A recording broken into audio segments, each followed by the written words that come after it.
Қамырды бұл жолы шпинатқа елеп, кешкі асқа өте ерекше тойымды тағам жасадым. Шпинатты жуып, үстінен азып су құйып, блендермен езіп аламыз. Менің сапалы ыңғайлы блендерім Maester дүкенінен алдым.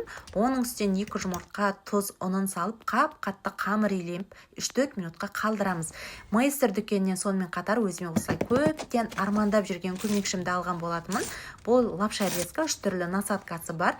Тек қана лапшаны кесіп қана қоймай, қыздар қамырды әдемілеп жайып алуға да болады екен.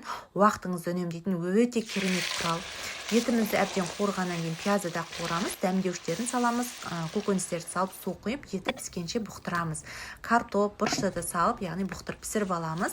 Ал енді қамырды ұсақ бөліктерге бөліп, осы қамыр жайғыш бөлігінен өтіп, қамырымызды жайып аламыз.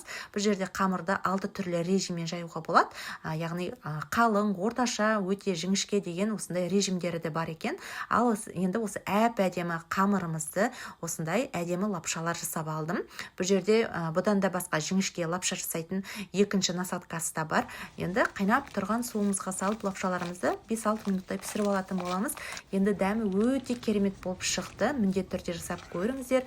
Лапша резка кәдімгідей маған көмек болды десем болады. Тіпті осы лапшалардың барлығын бір 6-7 минуттың ішінде бітіріп алдым десем де болады. Баршаңызға ас болсын, міндетті түрде жасап көріңіз.